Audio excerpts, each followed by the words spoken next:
Well,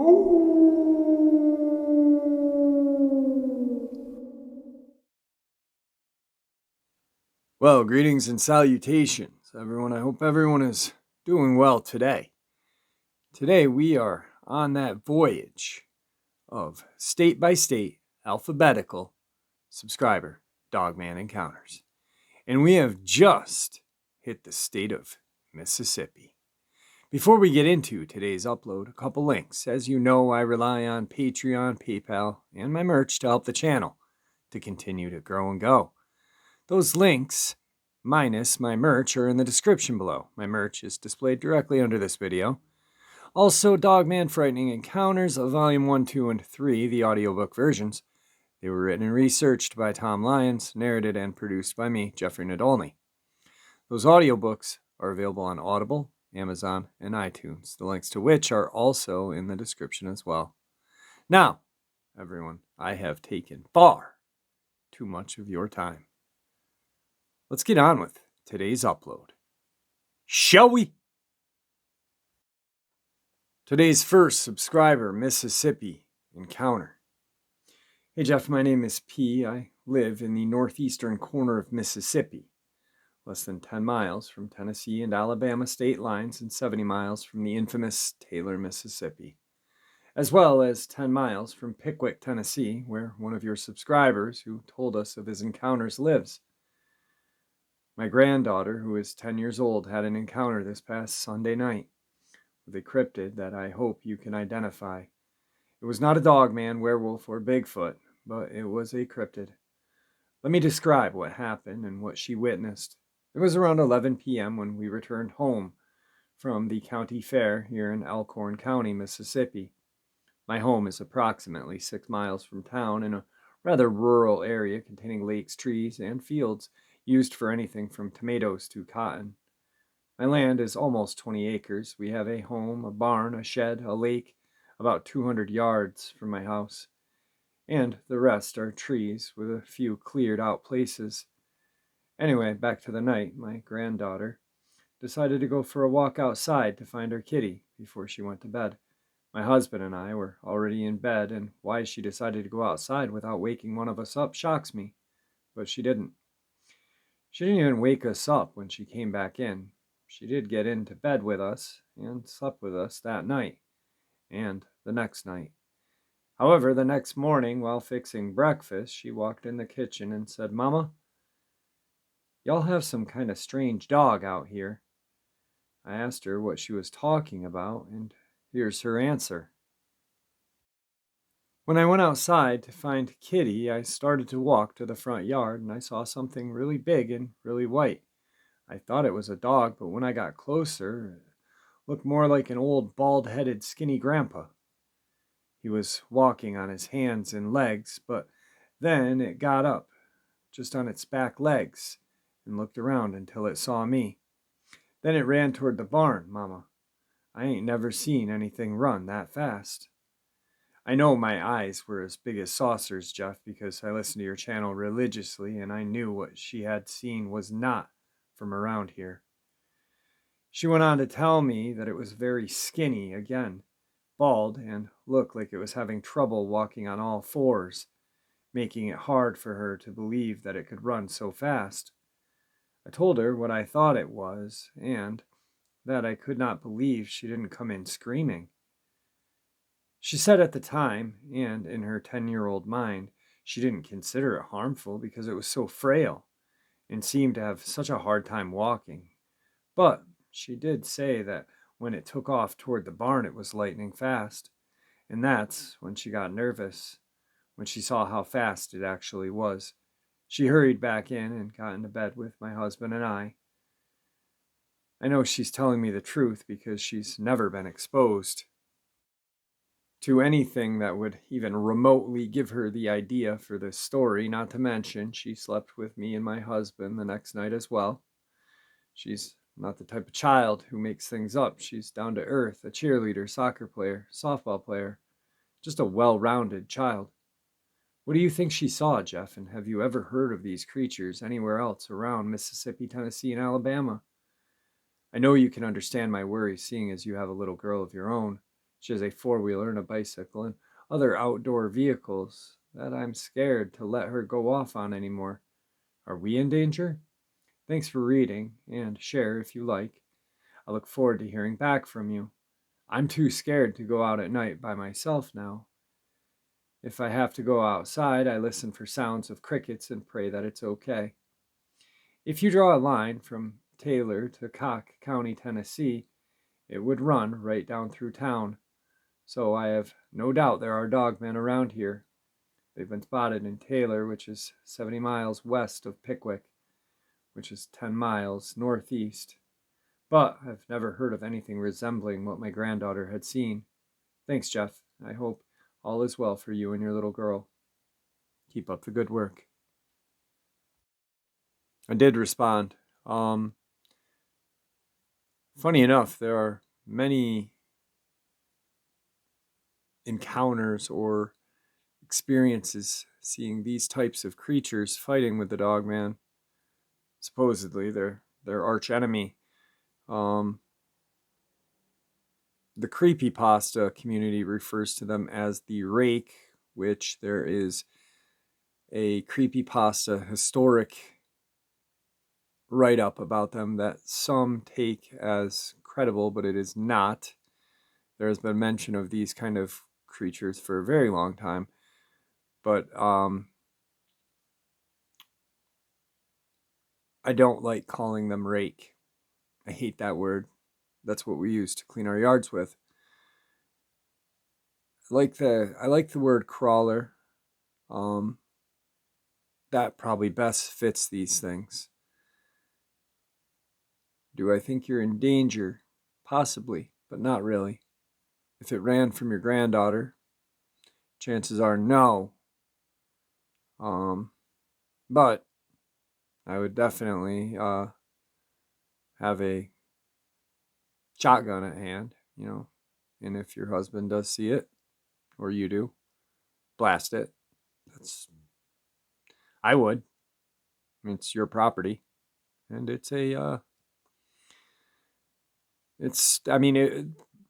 preferably, make sure you see it. It's not an old kind of bummy man living out in the woods. But if, it's going to harm you or your family,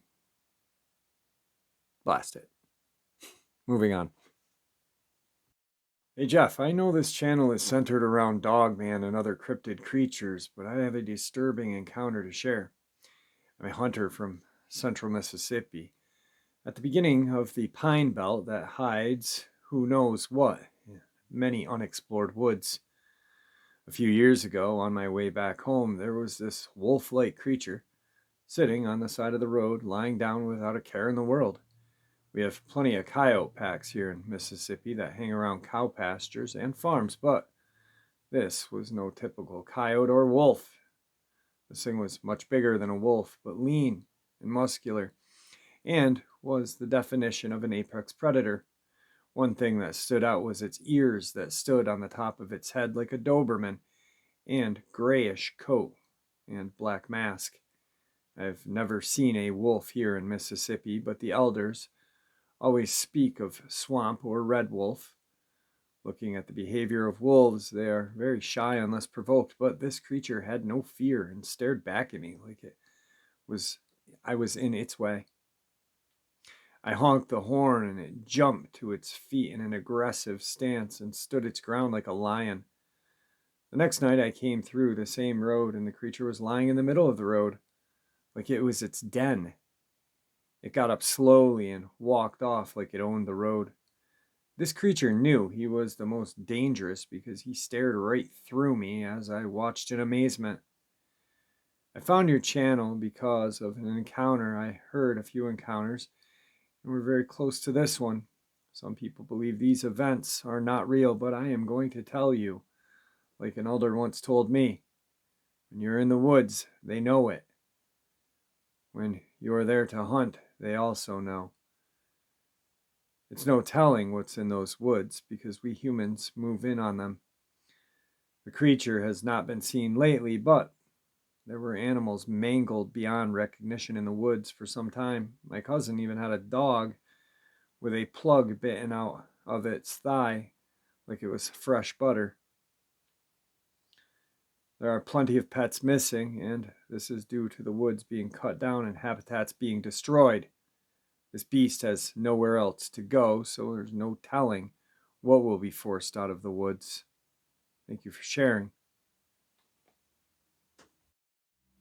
If that doesn't sound like a dog man and everything that he described, I don't know what sounds like a dog man. You've got pets going missing, animals being mangled, and a very aggressive, ultra large creature looking like a wolf. Just because it didn't run away on two legs doesn't mean it doesn't and cannot. Maybe it just didn't want to be bothered. Maybe it didn't want to expose itself in not fear, but in kind of just like a, if I don't expose myself on 2 feet, these people will leave me alone. But, I mean, just going by what he's saying, if it looks like a dog man, if it acts like a dog man, chances are it's not a coyote. Today's third subscriber, Mississippi Encounter. Hey Jeff, I've been away for a while. I love your channel. I had a very creepy encounter. I'm in a country rock band in Arkansas. We've been on the road for several weeks, gigging in Texas, Louisiana, Mississippi, and then back home to Arkansas. Our last show was in a club near Gunson, Mississippi. It was a medium-sized private club on the edge of some pretty thick woods on 3 sides. The owners had just added a new, thick layer of gravel all around the parking area, so no one would get stuck in the Mississippi mud. The club held about 300 people, and it was packed on this night. We started playing at 9 p.m., and were scheduled to play until 1. People were drinking, laughing, dancing, and having a good old time. About halfway through our first set, I noticed a woman standing near the corner where I set up. She seemed to be staring at me. Now, this is where it gets weird. I could see all the people clearly, even in the dim lighting, but this woman was not clearly distinguishable. I could only get impressions from her. She appeared to be talking, around 6 feet or so, very slender, wearing what appeared to be a formal gown. I remember thinking how overdressed she was. There were single guys all over the place hitting on women, but no one approached this woman or paid her any attention. Again, there was nothing clearly distinguishable about her, just impressions. I asked one of my bandmates what he thought about the weird chick staring me down. He looked where I mentioned, then asked, "What chick?" I quickly looked over, and she was gone. As soon as my bandmate went back to what he was doing, she was back in that spot. I started getting very bad vibes now. We took a break. She was nowhere to be found, and no one remembered seeing such a person. My bandmates were starting to look at me funnily. This scenario went on for the entire show. When we finished our last song and set our instruments down, she was gone. I finally breathed a little easier. I packed my equipment up and took it out to the trailer. I remember thinking how thick and noisy all of the gravel was. The only sound was mosquitoes humming and the frogs singing very loudly. As I unlocked the trailer to load my equipment, it got very quiet. No mosquitoes or frogs at all. I went into the trailer and placed my equipment down and strapped it in place. As I turned to leave the trailer, she was standing in the open door, looking at me. I didn't hear her walk up on the gravel. She was simply there.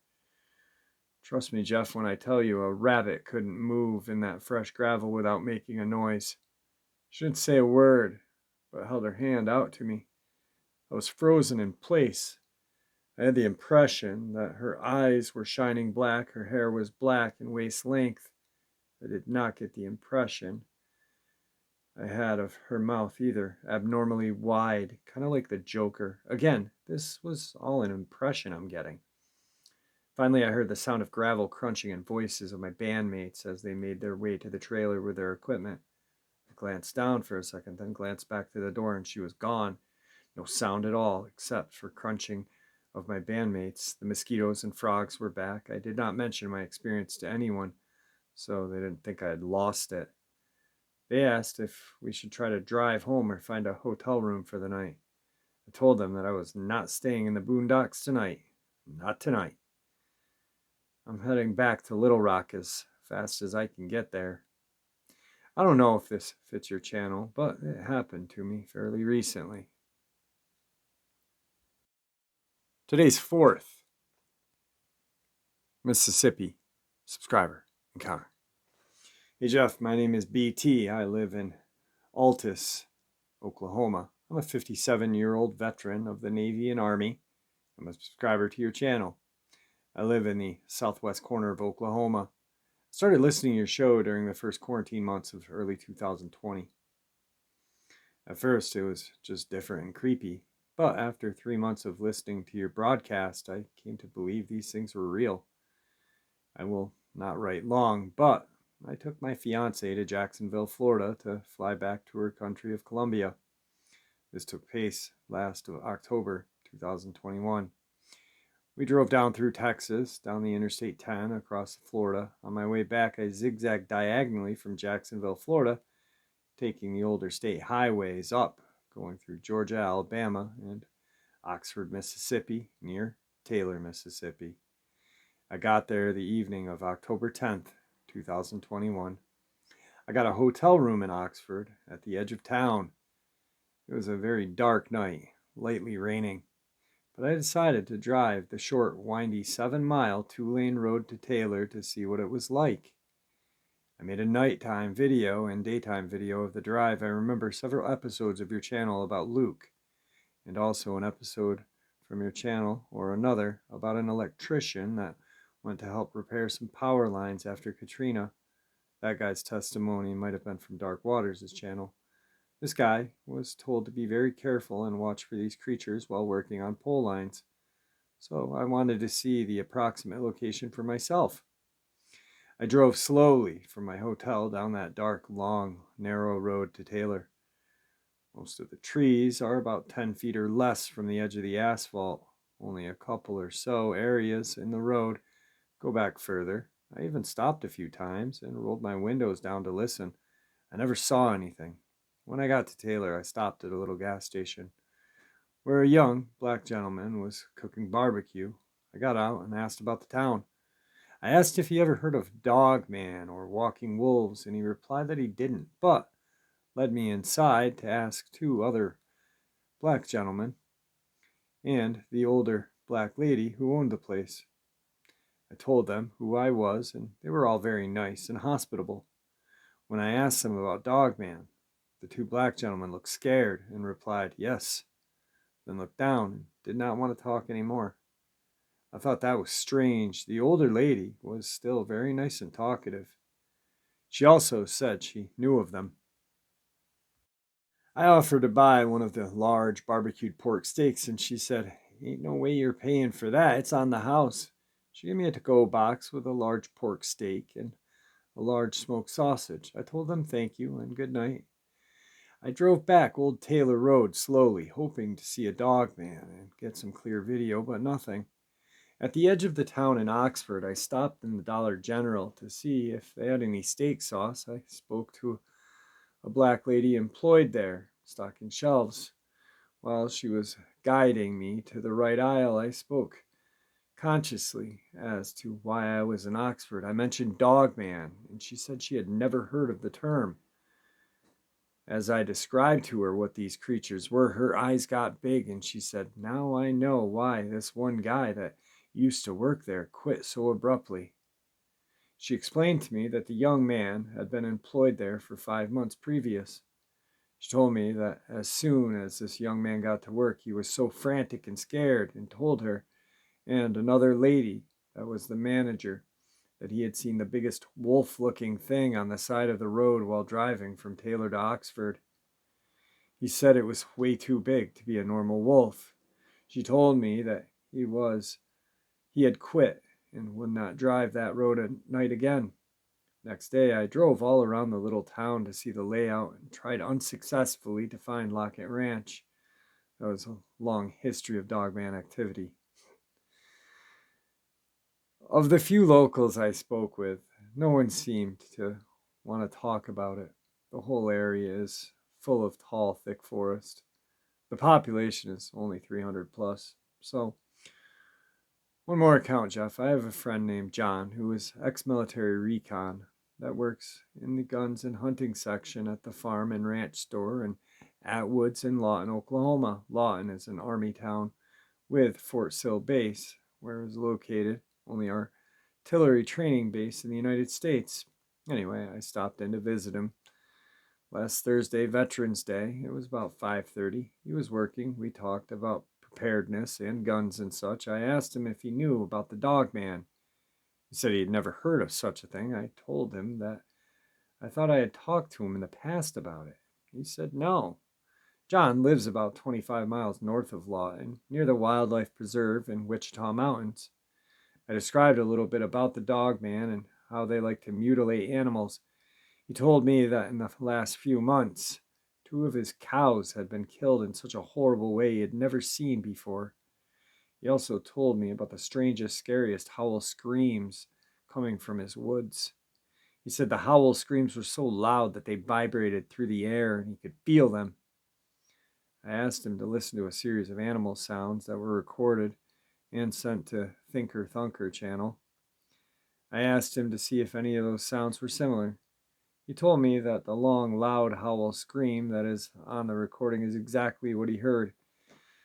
I also asked him if he had any dogs and if they've been acting strange.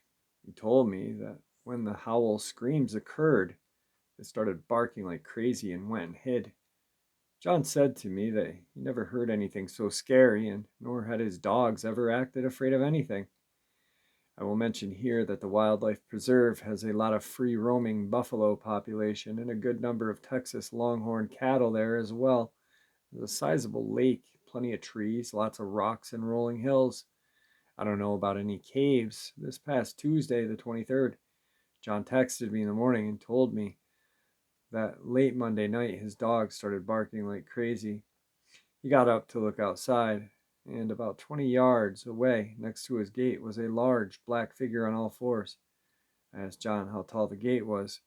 He said he didn't know, and he would check. John told me the black thing was taller than his gate. I'm guessing the gate was 4 to 6 feet. John had his Taurus 44 Magnum pistol and shot towards it and ran off. I asked him to check for prints and take photos. Also, John said he sees orbs of light fairly regularly in his yard and around his property. I told him that I will probably make a trip up there this Saturday. It's only an hour away. I contemplated on cutting Mississippi into 2 parts because I only had 1 subscriber left.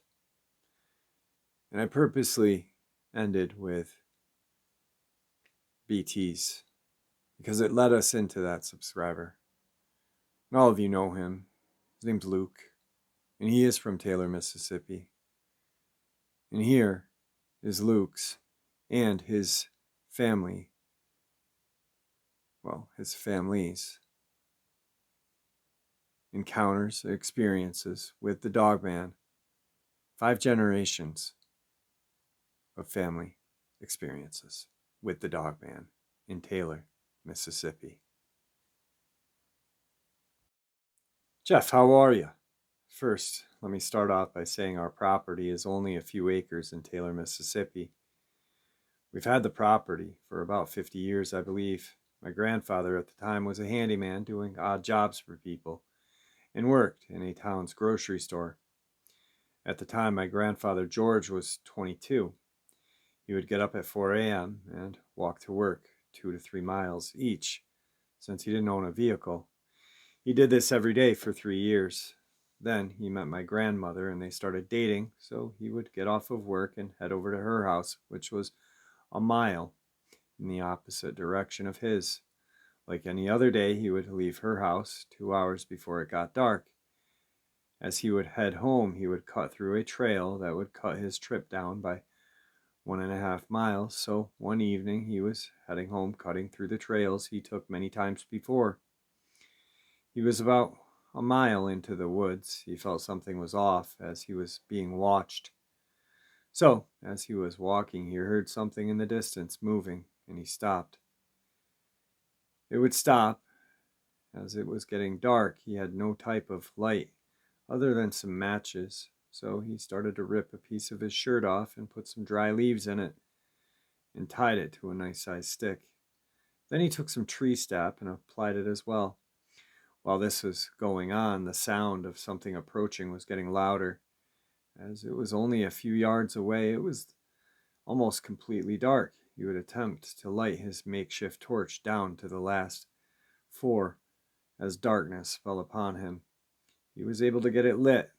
As it began to blaze, it lit up the area around him. Standing 20 feet from him was a monster, standing 8 feet tall, with a head 3 times the size of any wolf known to man, mouth overcrowded with teeth, arms long past its knees, bent backward, legs dark gray color, real angry look. I wronged it like it was wronged, and it was gonna rip me to shreds. It had evil intent.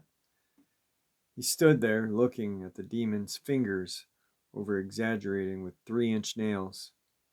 Then it let out a horrific growl as saliva dripped from its mouth as if it had rabies. It charged at my grandfather, taking a swipe. He was able to get out of the way and press the torch to the side, burning it badly, and its fur caught fire. It screams in pain, sounds of a woman being butchered and a dog. He took off running for 30 minutes, lungs burning, breathing labored. He had a quarter of a mile to go. He wasn't making it, and his torch was almost out. He was able to extend the longevity of the torch as he was resting, trying to catch his breath. A few minutes went by as he heard a roar in the distance and the creature bulldozing its way toward him. He took off in full effect, running for his life. He sees his home in the distance, the creature closing the gap. As he expected, the fact that he was about to die, tears pouring down his face. He yelled for his dad with everything he had before he collapsed from exhaustion. He later found himself in his house. His father was in the kitchen at the time. The window faced the woods. His hunting rifle was always at the door. When he heard his son, he saw the light and a body on the ground and a massive animal less than 15 yards away, closing in. Without thinking, he grabbed his rifle, firing 2 shots, shattering the window at the creature, hitting it in the shoulder, quickly chambering another round and hitting it in the chest, causing it to flee back into the woods. That's the first encounter, with many more. So right there, that's the start. You've got great-grandfather, grandfather, Luke's dad, Luke, and Luke's children. 5 generations.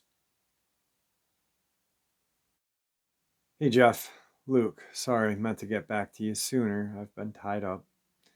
So after all that happened to my grandfather, his dad never saw the creature in detail to know what it was. His father started dropping him off to work and picking him up until he was able to fix an old car that had been sitting around. As the days went on, he only saw the creature one time sitting at the ridge, which was a ways out. After that, he didn't see the thing for months. Went back to his regular life, ended up marrying his girlfriend at the time and having a son, my dad.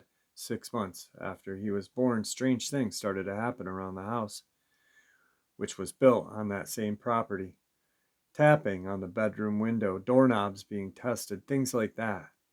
It would happen on a nightly basis, so one night he stayed up and waited for the anomalies to happen, which it did. As it was tapping on the window, he snuck out on the side of the house to flank what was making the sound, and to his surprise, it was the creature from the night a couple of years ago, with a scar on the side from being burned. The creature had not seen him yet, so he raised his rifle and chambered around. As he did that, the creature quickly turned and took off as he was firing shots at it. Only focused on the one that took off, he didn't see the one that was creeping up on him until it was almost too late. Baffled, there was two of them. He said he fired a shot at the other one as he quickly retreated into the house. Years went by with no further incident after that.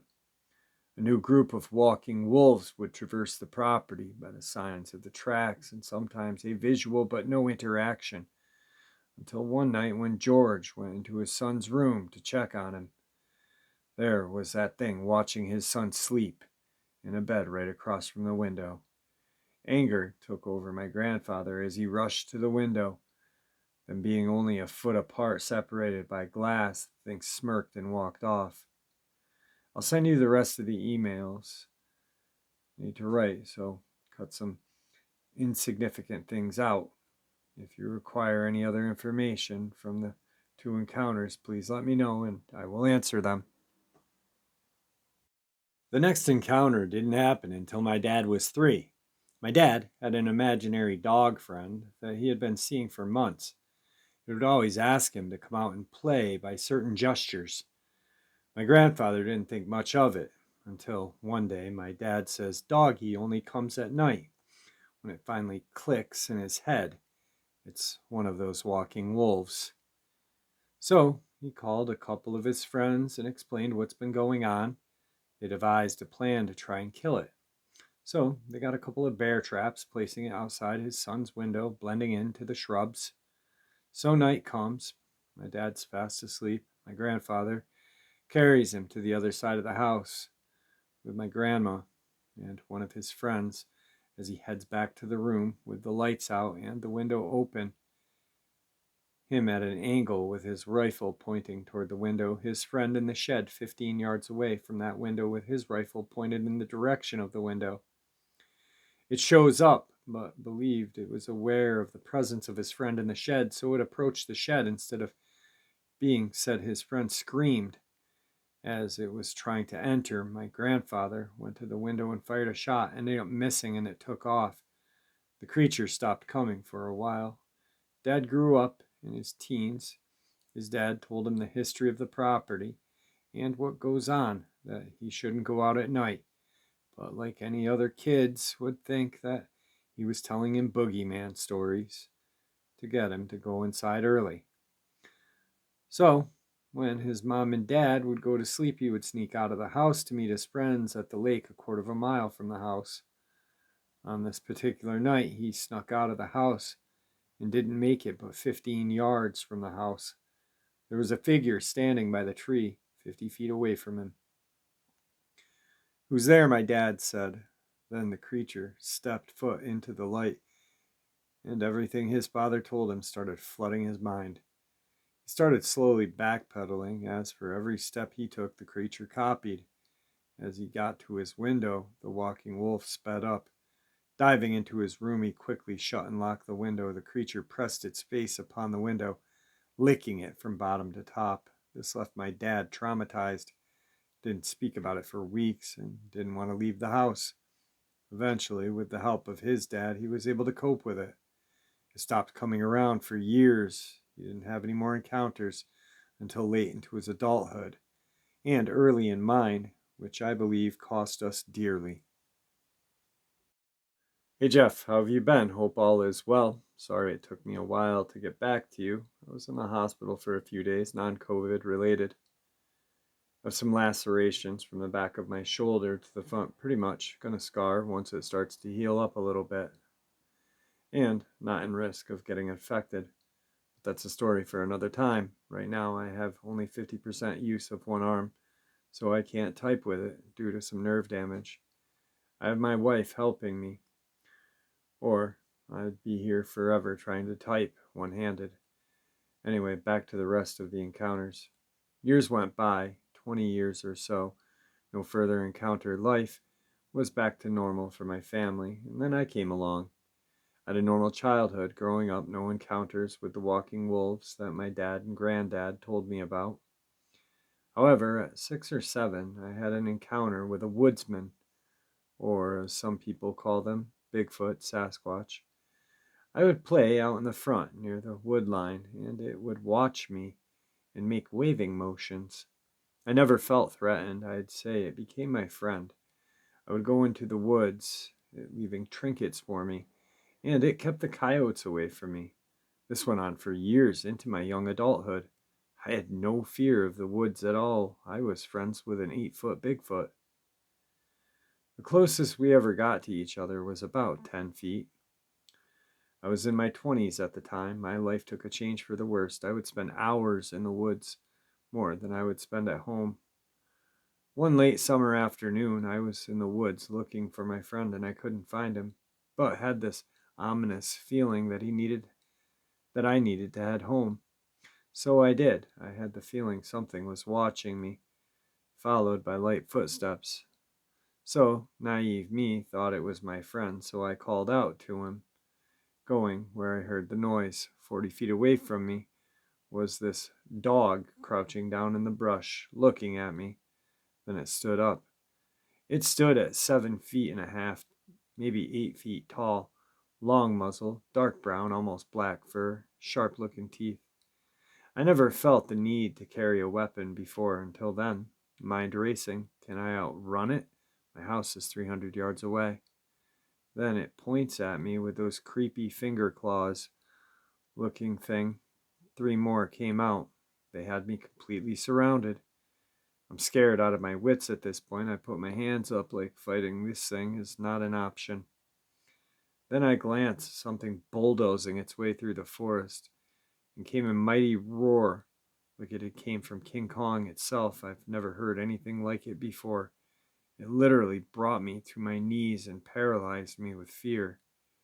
It was my friend, angry. I never saw him that way. Almost looking demonic. I don't know if I gave you a description. He's 8.5 feet tall. I know this because he stood next to a tree and I measured it later. Anyway, 550 to 600 pounds, all muscle from shoulder to shoulder, 4.5 feet thickness from chest to back, 2 to 3. Red shaggy hair, no neck, traps like pyramids. He got between me and them. We were 2 feet apart as he shoves me to leave. As I take off running, one of the smaller Dogman creatures, 6 feet or so in height, proceeds to give chase, launching itself 8 feet in the air faster than anything known to man in my direction, passing my friend as he turned and grabbed the back leg in midair, slamming it so hard to the ground that the ground shook, the stomping its head killing it instantly. I proceeded to run again as I was starting to lose sight of them, as all 3 were on top of my friend. Making it to my house, telling my dad everything that had transpired, he calls my grandfather, telling him what was going on. He saw the woodsman from time to time, and they had a mutual respect for each other. My grandfather felt it only right for him to help, since he had saved me, his grandson. He went to the location that I gave him, finding the walking wolves and the woodsman, down to 2 wolves, asking if the second one was missing its bottom jaw. The woodsman, bleeding from his neck, shoulder, and stomach, was losing strength, dropped to a knee as my grandfather took a shot from his AR, hitting both creatures as they retreated yelping. He didn't go near it because it was severely injured and it might attack, so stayed with it for a couple of hours, making sure the wolves didn't come back. It recovered some of its stamina and stumbled off. Later that week, my grandmother found my grandfather mauled to death in his barn. Authorities came, saying it was a cat of some sort.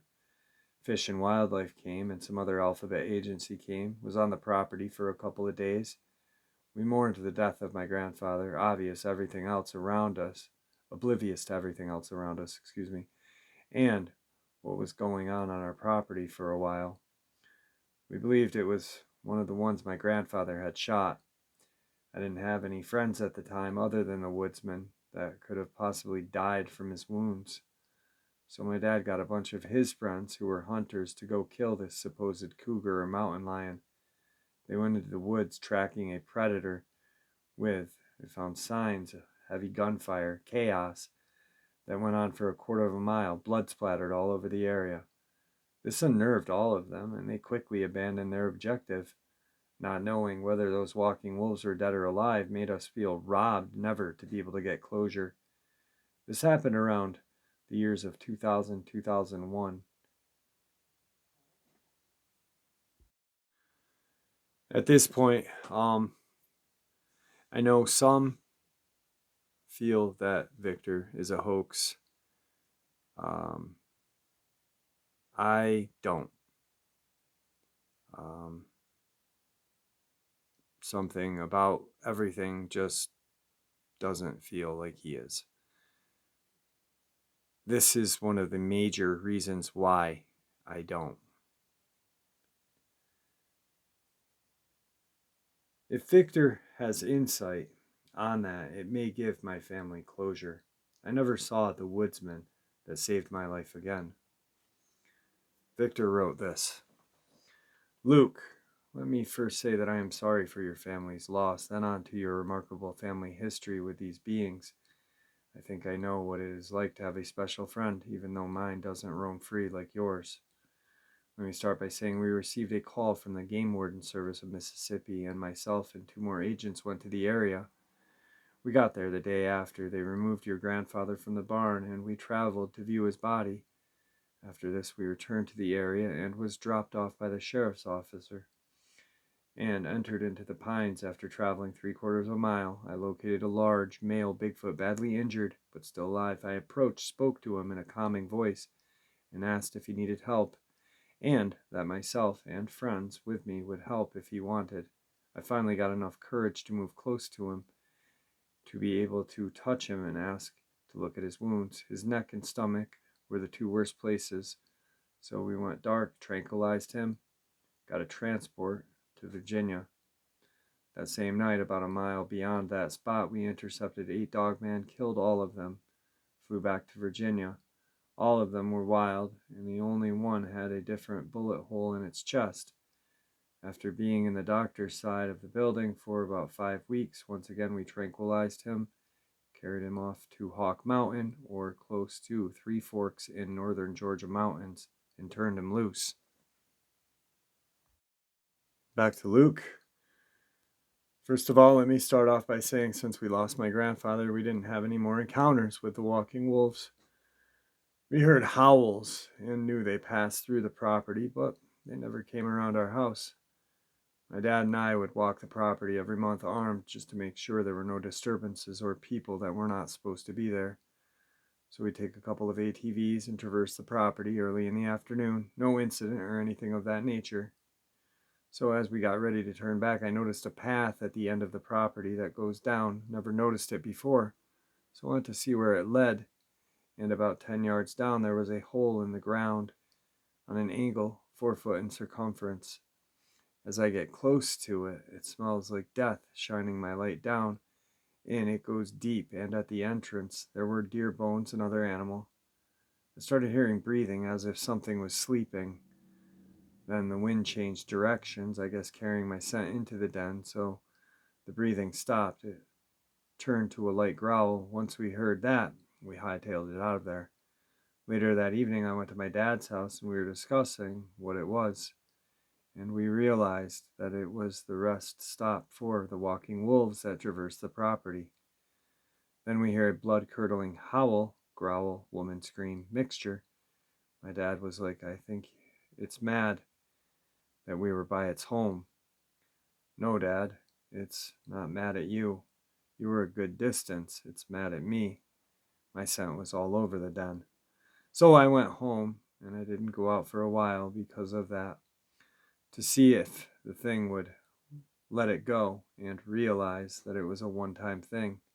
So as a precautionary measure, I sent my wife and our 12-year-old to the sister's house.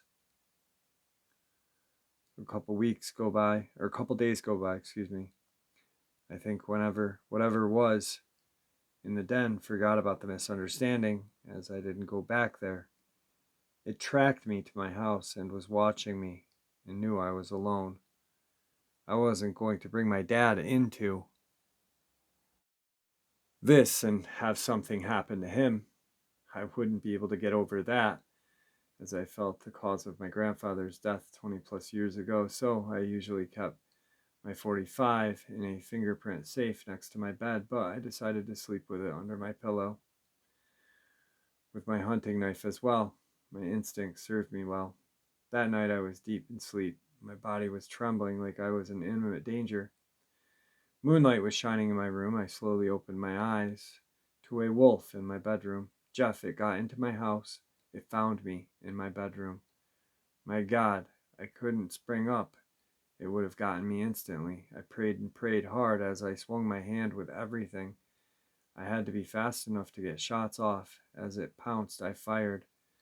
Scrambled out of the room. As it tried to grab me, it threw me into the wall so hard my body left an imprint, disoriented and slowly losing consciousness.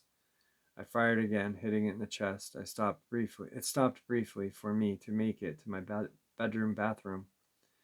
I barricaded myself in, knowing that it would be in here in less than a minute. My left shoulder was bleeding and possibly dislocated.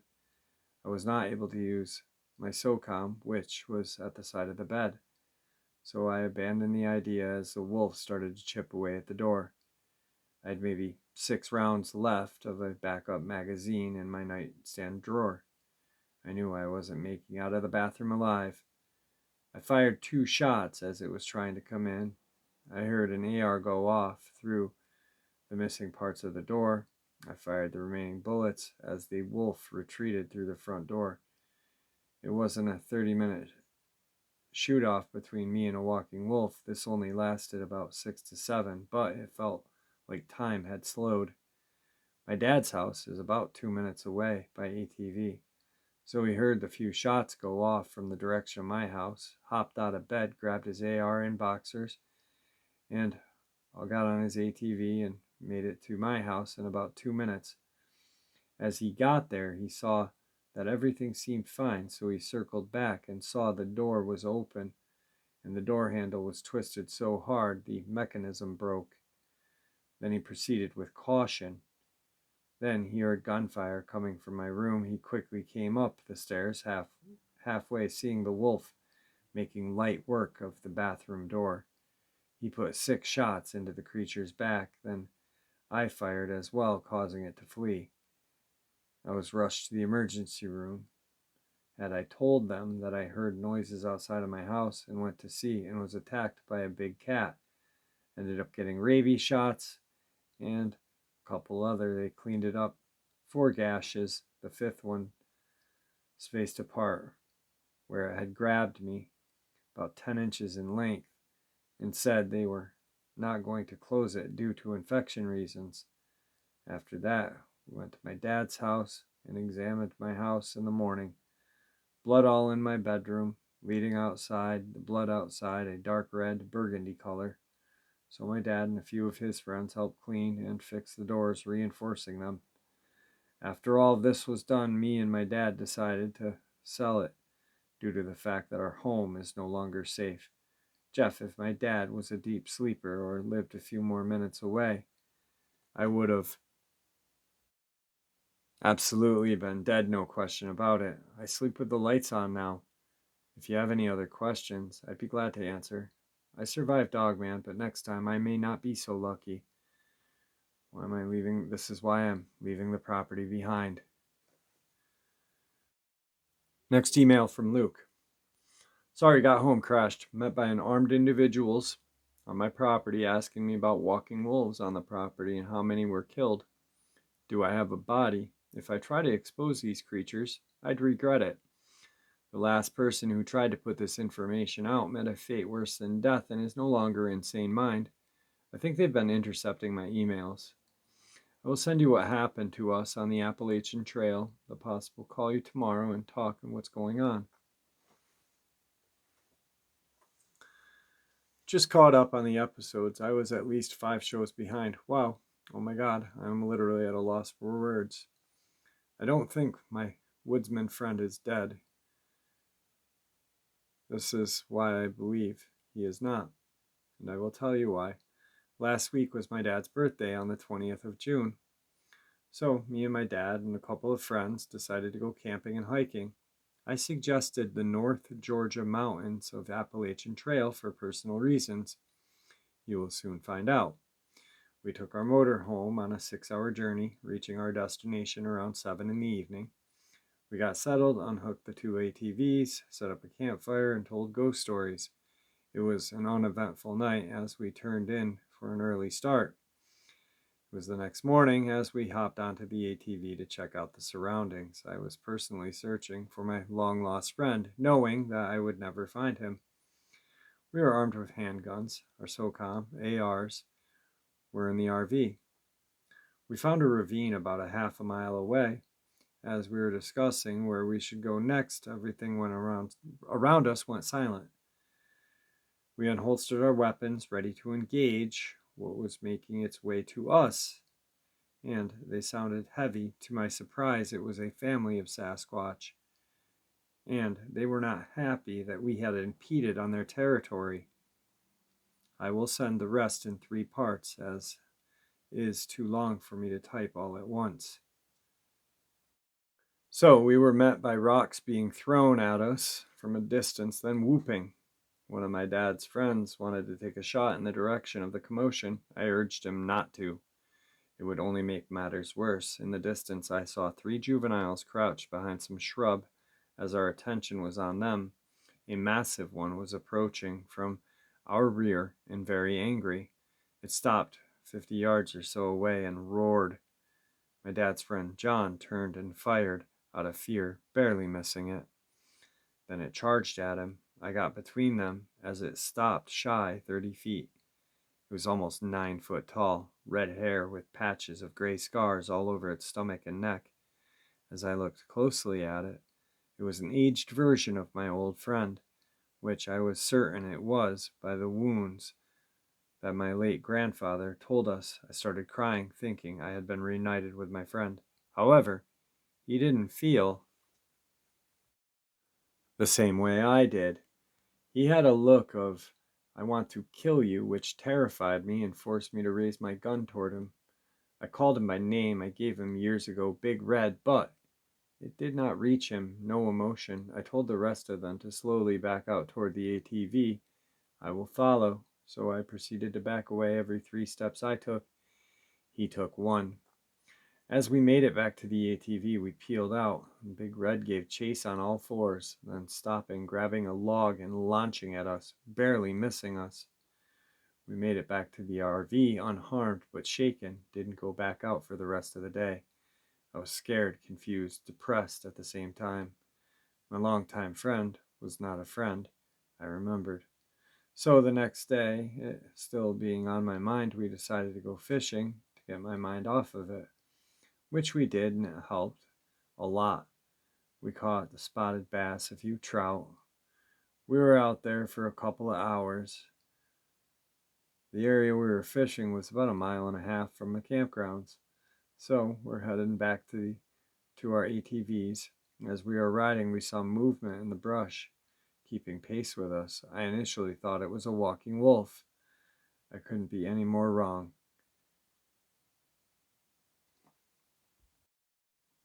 It was one of those wolfmen Victor had been talking about. Black as night, looks like a hybrid from Underworld.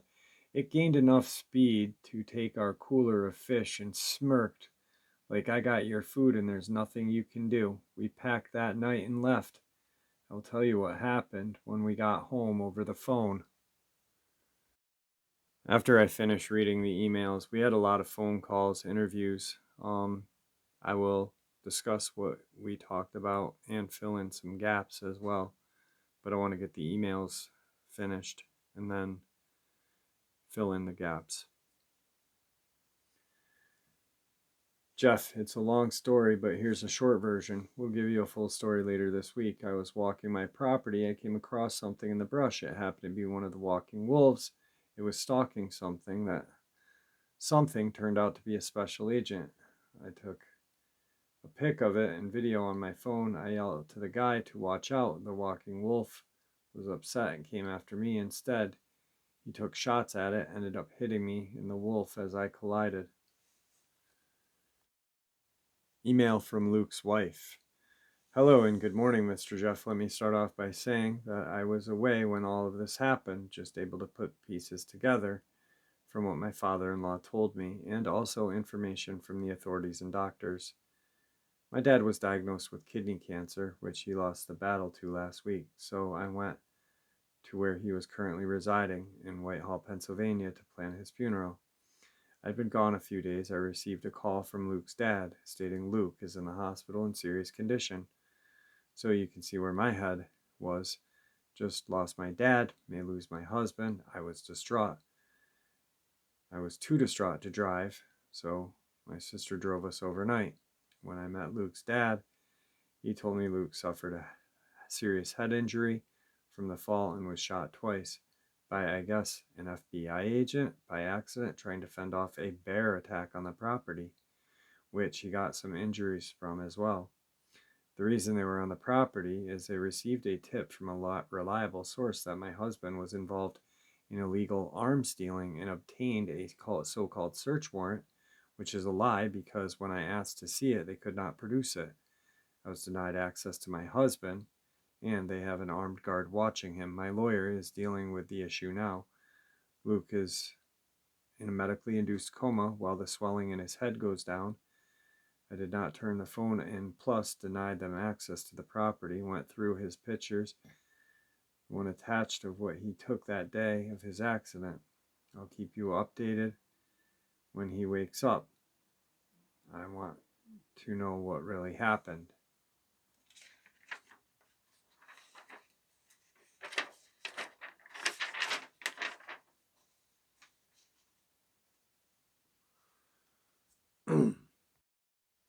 I have one email left, so I will fill in the blanks now and then share the last email that I have from my friend Luke. So the search warrant, FBI, yada yada, was not an FBI agent. It was supposedly, I wasn't there, so I say supposedly, not that I doubt any of the story. I'm just saying supposedly because I was not there. Government that hunts creatures. We know there are people that hunt creatures for some reason.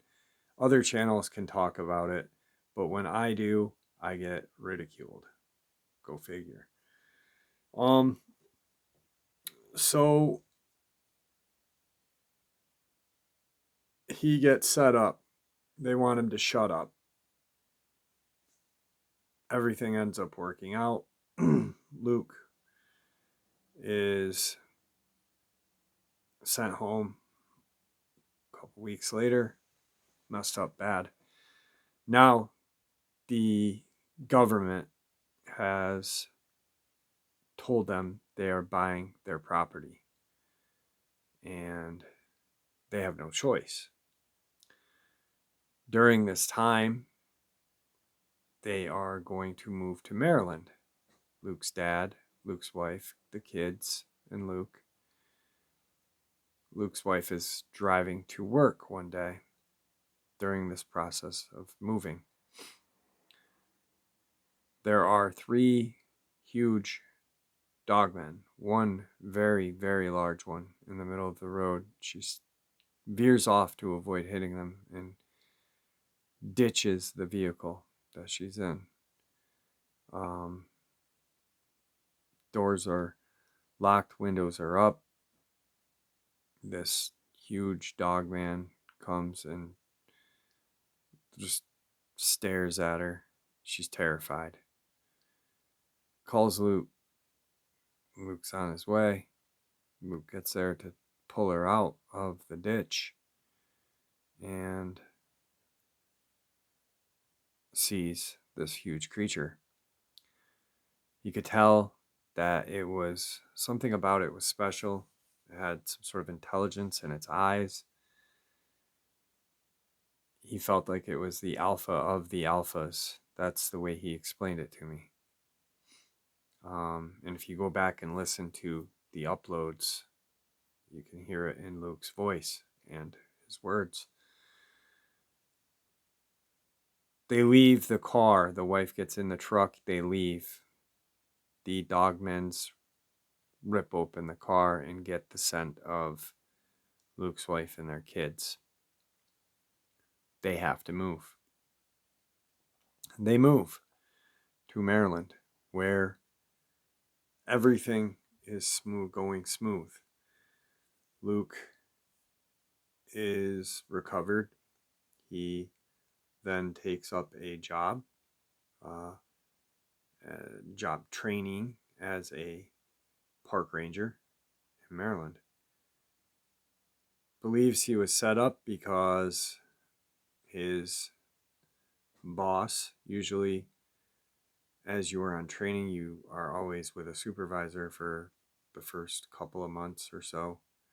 His boss doesn't go with him, tells him to go to this certain property, which there's nothing at. When he gets to the certain property, he can't find what he's supposed to do there because there's absolutely nothing there. Luke then sees what he only describes as a huge goat man creature, which chases him back to his ATV. He gets back to the office and states what he saw. Um, Everything hits the fan, and they're still in Maryland. After he had told his boss what he had seen, I don't know what happened because I hadn't heard from him in a while. I had sent him emails and I did try to call. Um, then the last email I get is this. And he had changed his number, and I tried to text and call the new number, but could not. I sent him an email just recently, didn't get a reply, so I don't know what's going on. Hopefully, he is alive and still with us. He became a good friend. A lot of people that I've met on this channel have become good friends, who I talk to on occasion. A lot of you know Jane. I love Jane. She's a very great person. Luke. Um, just a lot of people. DJ and so forth. But I really lost contact with him and it kind of creeped me out. I get this. Jeff, hope all is well. Luke here. A lot has unfolded in the past couple of months, and I want to thank you for being you and the Walking Wolf family has done thus far, helping me deal with what my family has been through. Next time you speak to Vic, tell him that I am truly grateful for giving me the opportunity to get closure. My dad's death was caused by the walking wolves. My kids told me that their grandfather saved them from it while they were at a public park. Dad died later of his injuries. They would not let me see him before he passed and after. My kids were interrogated, the whole family. My dad's last words to them: it wasn't their fault. He loved them. If anyone asks, it was a black bear. But Jeff, it wasn't. My family has been cursed for generations simply for existing. I also lost my kids. I almost lost my kids to these monsters. I've been tracking the one that killed my dad for a couple days now. To my horror, there's a super pack migrating. I haven't been home in a few days. This may be very well the last email. So, that being said, thank you, Jeff.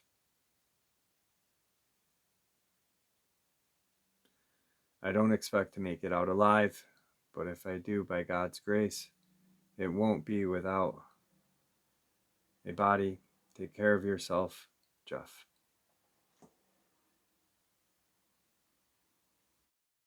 Now, like I said, in the middle of all that, a lot of people doubted Victor. Well, one of the reasons why I didn't, a couple reasons, is because one night, the Dogman that attacked Luke, Victor said, send me his coordinates.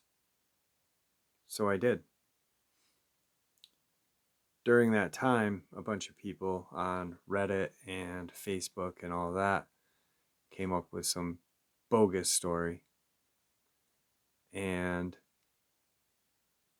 just proceeded to knock my channel into the dirt. I don't really know. That's beside the point. But I get a call from Luke saying that there is a couple guys on his property um, with AR type weapons, green lasers all over the place, and they've bagged a Dogman. The only person who I gave his coordinates to were Victor. At that point, I was like, wow, he is real. Because part of me, being human, after reading all of those comments and posts and stuff, started doubting him. But then I was like, wow, I was mad at first. I was like, wow, who is this guy, and why has he got to mess with, Luke talking about his granddad, saying he'd been there when his granddad had been mauled and this and that, and I was pretty upset. But then that happened, and I don't think it was a coincidence. I think it was 100%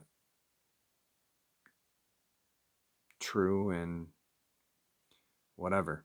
But yeah, so I am going off the top of my head on a couple of these, as you can tell. But that's as much as I remember. Like I said, there's interviews from Luke on the channel. You just got to go back in time and check it out. They're definitely worth hearing. So, with that, my friends, I want to thank you. And we just wrapped up Mississippi. Please be kind to each other. And may the Great Spirit watch over all of us. And may He guide us down that path of this thing we call life. Until a little bit later when paranormal side hits. Have a good day, guys.